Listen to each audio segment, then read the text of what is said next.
Olá, pessoal. A minha entrevistada de hoje será Amanda de Oliveira Ferreira, que foi aprovada no concurso INSS para o cargo de técnico de seguro social em 11º lugar para Duque de Caxias, no Rio de Janeiro. Amanda, quero agradecer a sua disponibilidade em dar essa entrevista em vídeo. Você também já deu uma entrevista por escrito, que logo, logo vai estar disponível no nosso site. Então, obrigada pela sua disponibilidade. Parabéns por essa conquista, um concurso muito concorrido, mais de 1 milhão de inscritos, você alcançou a sua vaga, então parabéns por essa conquista. E para a gente já conversar, eu queria que você se apresentasse para as pessoas que estão nos assistindo, falando de onde você é, se não se importar a sua idade, qual a sua formação.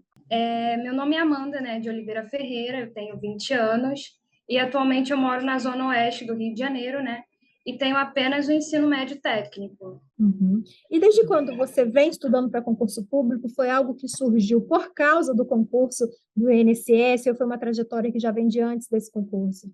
Eu terminei o ensino médio, né, aos 17 anos e comecei a enviar currículos, né, comecei a procurar um emprego, só que eu nunca tive a oportunidade de fazer uma entrevista, de começar a trabalhar. E aí eu comecei a procurar saber mais sobre concursos, né? Aí foi aí que eu comecei a estudar para concurso de prefeitura. Assim, não sabia muito bem, comecei a estudar, mas não cheguei a fazer inscrição. Uhum. Aí eu fiz inscrição para um concurso, fiz a prova e passei. Aí tudo bem, né? Eu parei, crente que eu não ia querer mais fazer.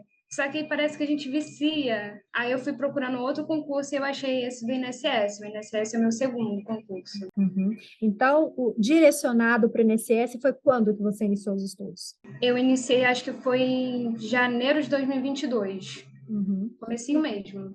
E qual que foi a sua sensação na hora que você viu o seu nome na lista dos aprovados? Você comentou que já tinha passado por uma aprovação de um concurso, mas um concurso de prefeitura, que o número de inscritos é menor. Não estou falando em questão de dificuldade de concurso, mas claro que com mais inscritos, né, você fica com mais É. dúvidas se é possível alcançar uma vaga. Então, na hora que você viu que deu certo, né, qual foi a sua sensação na hora que viu o seu nome na lista dos aprovados? Eu comecei a estudar, né? Aí eu já tinha fé de que eu ia conseguir.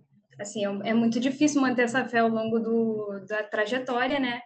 Só que aí eu sabia que eu não sei quando foi, no dia 22, né? No dia 21 eu fui dormir com essa convicção, né? E no dia 22 eu até que não queria acordar assim, né, para saber. Aí acabou que foi minha mãe que descobriu, né? Eu não sei como ela descobriu, mas ela descobriu, ela deu um grito, que aí eu acordei, né? Crente que eu tinha passado, sim, também, né? Só que aí tem várias Amandas, né? Eu não sabia se era eu ao certo.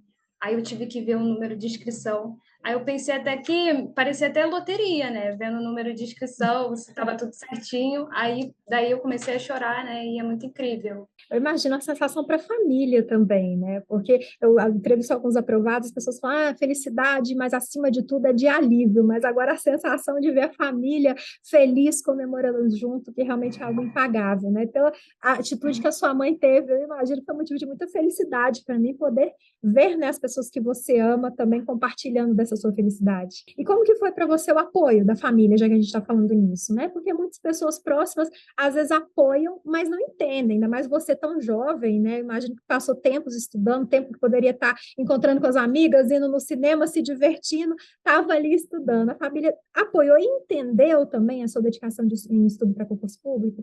Tipo assim, no início, como eu não tinha emprego, eu não estava fazendo curso, não estava estudando, eu me dediquei 100% a isso. Então, eu parecia meio que uma louca estudando. Aí meu pai sempre falava, descansa um pouco. Eu também tive muito estresse, né, ao longo dessa trajetória. E ele falava muito para eu descansar. Parecia assim um pouco de empecilho, mas eles sempre me ajudaram, meus pais sempre me ajudaram. E foi isso, eles sempre me ajudaram em tudo, puderam comprar no curso, enfim, oferecendo material, Uhum. sempre me E, ajudaram. e especificamente para o INSS, você teve que conciliar os estudos para concurso público com o trabalho, com outros projetos pessoais? Não, aí eu não precisei conciliar, eu só estudei mesmo. Eu fiquei Uhum. 100% do meu tempo me dedicando aos estudos no INSS. Uhum. Fala só, eu nem gosto de usar essa palavra, porque eu vejo, às vezes as pessoas falam assim, foi fácil, porque só estudava, mas eu imagino a pressão interna, né? A gente que é adulto, a gente quer ter independência financeira logo, a gente quer ter o nosso dinheiro logo, não depender dos pais, principalmente financeiramente, né? Como é que era ali para você lidar com essa pressão, né, de não estar conciliando com o trabalho? Isso te dava ainda mais motivação para poder correr atrás desse sonho da aprovação e conseguir, né, se tornar não só servidora pública, mas poder ter a sua independência financeira? Estudar para o INSS foi basicamente o meu trabalho. Eu levava aquilo muito a sério e eu basicamente tinha que passar. Eu tinha que passar porque, assim, é uma situação... É muito difícil a gente não ter o que fazer, né? Não ter trabalho. Então, eu me dediquei ao máximo para não ficar com aquela sensação de frustração, de que eu poderia ter feito mais. Então, foi isso. Eu me dediquei e eu me senti bem me dedicando. Fazia Uhum. parte eu me dedicar bem, assim, que eu acho que foi preciso, sim. Uhum. E como é que ficou a vida social? Você conseguiu conciliar também com saída com os amigos, encontro com os familiares, ou em algum momento, né, você ainda abriu mão disso para poder intensificar os estudos, tanto no pré-edital quanto em pós-edital? Então, no pré-edital era um pouco mais flexível, né? Eu tinha acesso às redes sociais, eu saía com a família, com os amigos, mas assim, mais aos sábados. Eu costumava descansar mais aos sábados e nos finais dos dias, né? Só que aí foi chegando já o edital, depois que lançou o edital, os últimos 6 meses, eu comecei a estudar bastante. Então, eu quase não olhava na janela, não saía, eu não mexia mais na rede social, era muito raro. Quase não aparecia assim no WhatsApp, 100% de tempo dedicado a isso, mas meus pais, todo mundo sempre entendeu isso, essa necessidade. Uhum. E aí no pré-edital era mais ou menos quantas horas de estudos por dia, e no pós-edital isso mudou, você comentou que intensificou, né, mas aumentou a quantidade de horas no pós-edital? No pré-edital, como eu já tinha estudado antes para concurso, eu entendi assim um pouco da pressão, da dedicação que tinha que ter. Então eu comecei a estudar mais ou menos umas 8 horas por dia, 10, 8 horas. E com o tempo, como eu fui gostando bastante das matérias e tal, do específico, eu fui me dedicando assim que eu nem sabia. Tinha vezes que dava 11 horas, eu nem sabia que já tinha terminado assim o dia. Já no pós-edital mesmo, eu quis me dedicar, eu sabia que eu tinha que levar mais tempo. Aí eu comecei a levar umas 14 horas estudando, era bastante tempo estudando. Uhum. E lembrando que 14 horas, né, era já, às vezes pode se tornar uma rotina muito cansativa, mas no pós-edital você está vendo ali a linha de chegada, né, aquele sprint final é igual um corredor, né, que às vezes vai mantendo um ritmo ali para conseguir, mas na hora que vê a linha de chegada, dá aquele sprint final, justamente para poder conseguir dar uma melhorada no tempo, enfim, chegar bem ali no final da corrida. E no seu caso, como que você dividia, né, os seus estudos? A gente sabe que direito previdenciário foi uma grande parte do concurso, então é uma matéria muito importante, mas isso não quer dizer que dava para deixar de lado as outras, né? Então, como é que você fez o seu cronograma de estudos? Eram quantas matérias por dia? Você dava um peso maior para direito previdenciário, né? Onde que entrava para você o momento de fazer questões, fazer revisões, enfim, como que era o seu estudo propriamente dito, no seu cronograma de estudos? Eu dividi assim, uma média de 4, no começo foram 4 matérias por dia. Uhum. E depois do pós-edital eu diminui para 3. Aí eu comecei a assistir as aulas como estratégia, né? Eles tinham sempre um cronograma certinho e eu fui incluindo aquele cronograma no meu dia a dia. E nos intervalos, eu incluía algumas revisões do resumo que eu tinha feito. Eu fazia um resumo e aí eu relia aquele resumo, fazia a resolução resolvia os exercícios e era assim que eu seguia. Uhum. Sempre dava mais ênfase para o direito previdenciário, assim, todo dia eu buscava ler alguma parte da lei, fazer algumas questões, sempre assim.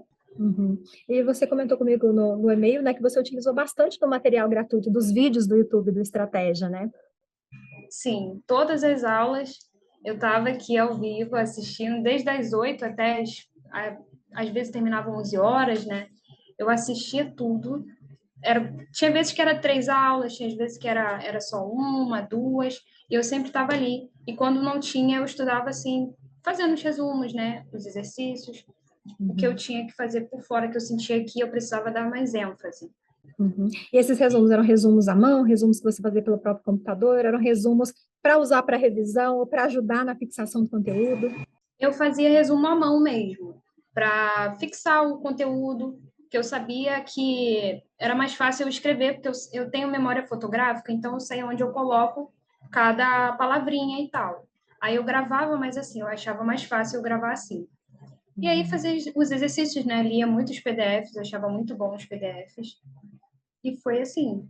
Eu lembro de uma entrevista que eu fiz que a pessoa falou assim, olha, eu não sou boa para conteúdo, não, mas eu sou boa para memória fotográfica. Então, quando caía a questão, eu lembrava que está na folha tal, em cima, do lado direito, marcado de azul, então ficava mais fácil eu conseguir ter a memória fotográfica ali do que, de fato, decorar ou aprender todo o conteúdo. Então, acho que o importante é cada um usar a técnica que vai ser melhor para si, né, que vai ajudar realmente, porque é muito conteúdo. Então, é difícil, de fato, você conseguir absorver tudo, né, você conseguir aprender tudo, mas tem que absorver o máximo possível, porque senão não vem a aprovação. E no caso do seu concurso, foi o CESP-Sebrasp, né, uma banca que assusta muita gente, porque não dá para sair chutando, não, porque se você errar uma questão, vai anular uma que você acertou. Então, como que você fez para poder decidir qual seria a sua estratégia de prova, no sentido de se você ia responder tudo, se você ia deixar em branco, quantos deixar em branco? Você fez simulados, por exemplo, para poder testar, né, como seria no dia da prova, essa questão de deixar, de escrever tudo, aliás, marcar tudo ou deixar alguma coisa em branco? Então, isso foi bem confuso para mim. Eu, até a última semana da prova, eu pensava bastante nisso, e eu até então só pensava em fazer todas as questões. A minha ideia era fazer todas as questões. Tanto é que na prova em si, teve uma questão que eu não queria marcar. Eu marquei, graças a Deus eu acertei. Marquei errado e acertei. E assim, é muito difícil saber. Teve vezes que eu pensei em deixar 10 ou 20, porque aí se fizesse 100, estava tudo bem. Minha intenção real era fazer todas as questões, não era deixar Uhum, nenhuma em branco. uhum. Mas e no final das contas, fez tudo ou deixou em branco? Eu acho que eu deixei duas em branco, Uhum, duas de direito previdenciário, foi. uhum. E você lembra a sua nota líquida, quanto foi, quantos pontos você fez? Bem, antes eu tinha feito 92 pontos, não, 95 pontos. Depois, com toda a anulação, né, mudança de gabarito, eu passei para 102 pontos. Maravilha, para uma prova do SESC Sebrasp, né? É engraçado ver como que está concorrido o concurso público, né? Há um tempo atrás, você vê pessoas aprovadas numa prova do SESP com 70 pontos, 72 pontos, né? Hoje, principalmente esse concurso do INSS, a grande maioria das notas de quem ficou dentro do número das vagas foi acima de 100, algo que realmente precisa de muita dedicação, muito esforço para conseguir essa nota na prova. E o Estratégia Concursos, como que foi que você conheceu? Quando e como? Eu conheci pelo YouTube, né? Eu acredito que foi nesse concurso mesmo do INSS. Eu estava procurando alguma videoaula sobre o direito previdenciário, né? E eu acho que eu encontrei uma aula ao vivo da Adriana Figueiredo. Aí eu entrei na aula, né? Nunca tinha visto antes. Aí eu comecei a assistir, eu achei muito interessante, muito legal, ela é muito animada, né? Aí ela falou que ia fazer uma aula no dia seguinte. Aí foi daí que eu comecei. Comecei a assistir ela e outros professores. Eu fui entendendo que eles estavam fazendo aula para o direito, para o INSS. E vamos falar um pouquinho sobre essa última semana de preparação, né? Eu vejo que a gente chega na última semana, o psicológico influencia muito. Então, tem gente que, para chegar mais tranquilo para a prova, gosta de relaxar mais, ir no cinema, enfim, dar uma pausa nos estudos ou uma diminuída no ritmo. Outros, para se sentir seguro, né? Para fazer bem para o psicológico, precisa ali intensificar, estudar o máximo possível. Alguns vão até com papelzinho, até no momento ali que o fiscal manda guardar tudo. Qual que é a sua situação? Você mantém o mesmo ritmo ou você vai para um desses dois extremos aí de ficar mais tranquila ou estudar ainda mais às vésperas da prova? E véspera de prova também para você, dia de estudo ou dia de descanso? Eu mantive o ritmo, né? Continuei estudando bastante, só que fazendo revisões. Como eu já estava fazendo muitas revisões ao longo daquele mês, já estava muito fácil para mim memorizar. Estava tentando manter a memória de curto prazo, né? E Uhum. lendo muita lei, fazendo muitos exercícios, assistindo às aulas de revisão, né? E foi assim. Aí no último dia, no dia da prova mesmo, né? Eu peguei algumas partes que eu sabia que era difícil gravar em si, e eu li naquela hora para poder pegar a memória fotográfica. E daí eu fui fazer a prova. E olhando a sua preparação como um todo, né? Pensando aí até no, de quando você iniciou os estudos para concurso público, você acha que cometeu erros aí durante a sua preparação? Seja erros que você corrigiu a tempo, ou erros que agora você olhando, né, vi com essa maturidade de quem já conseguiu a aprovação faria diferente? E o que você considera também que foram os seus principais acertos que te levaram à aprovação para esse concurso tão concorrido, né, que foi o concurso do INSS? o meu maior erro nessa preparação foi focar muito na concorrência, no que eles estavam pensando, muitas pessoas, e o que eles estavam estudando. Tinha vezes que eu fazia um cronograma do que eu ia estudar no dia, e eu simplesmente mudava porque eu pensava que os alunos estavam focando para outra área. Por exemplo, eles focavam muito em direito previdenciário e eu queria estudar, sei lá, regime jurídico, administrativo, algo mais distante daquela realidade. Aí eu mudava tudo por causa da concorrência. Eu acho que isso foi o maior erro. Mas o maior acerto foi a constância. Eu sabia que eu estava cansado, eu sabia que eu tinha que aproveitar assim alguns momentos, mas eu acho que eu não era o momento de eu pensar muito nisso, e sim estudar. Então eu preferi, ao invés de gastar tempo pensando se ia passar ou não, eu preferi só estudar e manter o foco. Uhum. Aí você comentou sobre manter o foco, né? Mas em algum momento você chegou a achar que não daria certo, né? Seja quando saiu o número de inscritos, ou seja por pensar que eu entrevistei pessoas que vêm estudando desde o último concurso, se eu não me engano, em 2015, né? E foram ser aprovados agora nesse concurso da INSS. Então, em algum momento você pensou em desistir, pensou em chutar o balde, mesmo que depois você tenha lá ido lá catado o balde, mas chegou a achar que ao menos esse concurso do INSS não seria para você, você conseguiu se manter confiante durante todo o seu trajeto, toda a sua preparação? Então, quando chegou para o finalzinho, eu comecei a querer muito desistir, porque eu fui fazendo os simulados, né? E fui vendo que, apesar de eu saber a matéria, às vezes eu não acertava por causa de alguma palavrinha-chave da questão. Então eu comecei a pensar, meu Deus, eu não vou conseguir, eu vou chegar na prova, o que que eu vou fazer na prova? E aí eu só pensando em desistir, mas é aquela coisa, é a oportunidade única. Só tem hoje e daqui a um ano, 2, 3 anos, não se sabe quando, tem outra prova. Então, eu preferi, mesmo não querendo às vezes desistir, eu preferi continuar estudando, mesmo que fosse só para fazer a prova para ver o que ia dar.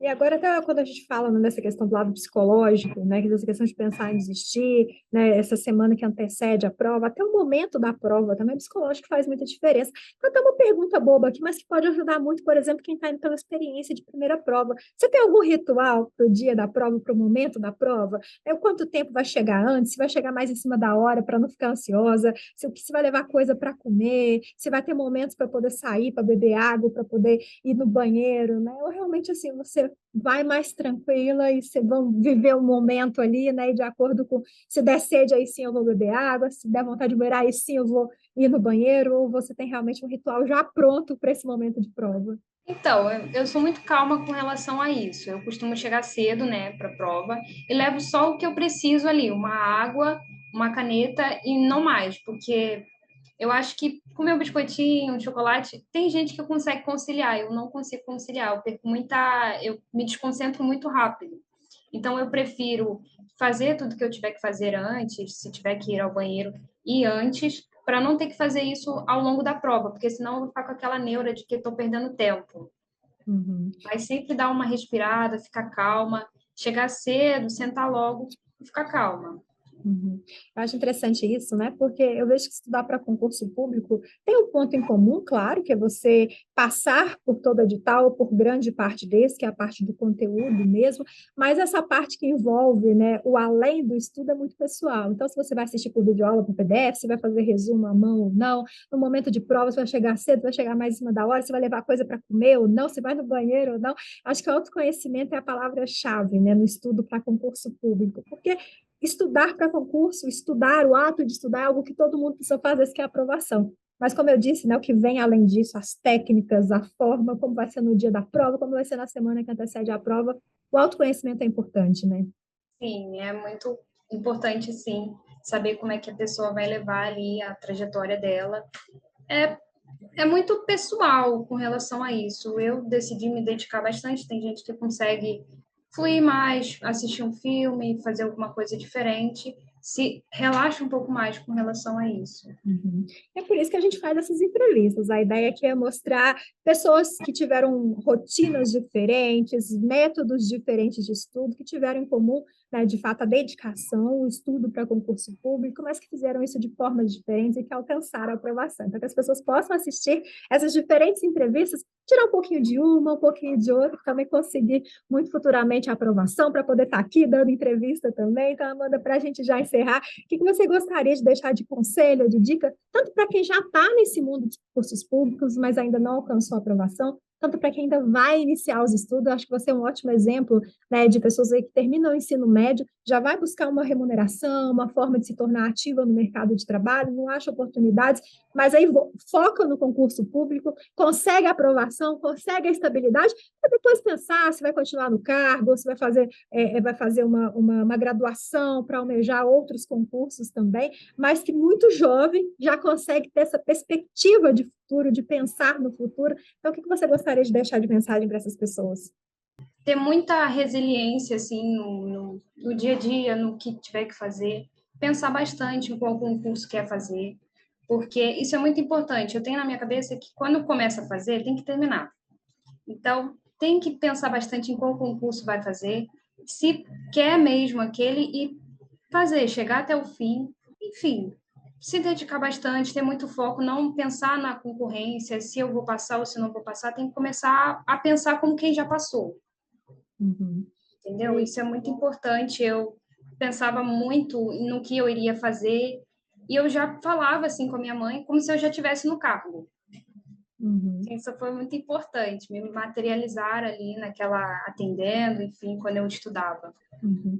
Acho interessante que você falou sobre não preocupar com a concorrência, né? Quando a gente fala, 1 milhão de inscritos, realmente é muita gente fazendo um concurso, né? Mas quando a gente pensa o que é concorrente, o que é só candidato, né? Concorrente é aquele que foi lá, estudou, se dedicou, que realmente está almejando uma vaga. Mas eu vejo que muita gente que ainda não está nesse meio de concurso público acha que com a base que tem do ensino médio ou pela formação que tem, vai ser moleza chegar ali na prova porque o pai mandou, porque a mãe mandou, porque o vizinho falou que ia ter o concurso, acha que é fácil, vai lá e realmente vê que no momento da prova não é só isso, né? Então, pode ter tido 1 milhão de inscritos, sim, mas acaba que a concorrência, né, é grande, mas o número de candidatos e de concorrentes é diferente. Então, não dá para se preocupar, né? Você só precisa de uma vaga, você não precisa de duas, você não precisa de três, então é se preocupar realmente com o seu estudo que vai dar certo, que a aprovação vem, que o pedido de entrevista vem também. Então, Amanda, mais uma vez eu quero agradecer pela sua disponibilidade e parabéns pela conquista. Obrigada. E para você que está nos assistindo, você já sabe. Quiser conferir a entrevista da Amanda por escrito, quiser conferir outras entrevistas, também ficar por dentro de tudo que está acontecendo no mundo dos concursos, é só acessar nosso site, estrategiaconcursos.com.br. Um grande abraço e até a próxima. Tchau, tchau.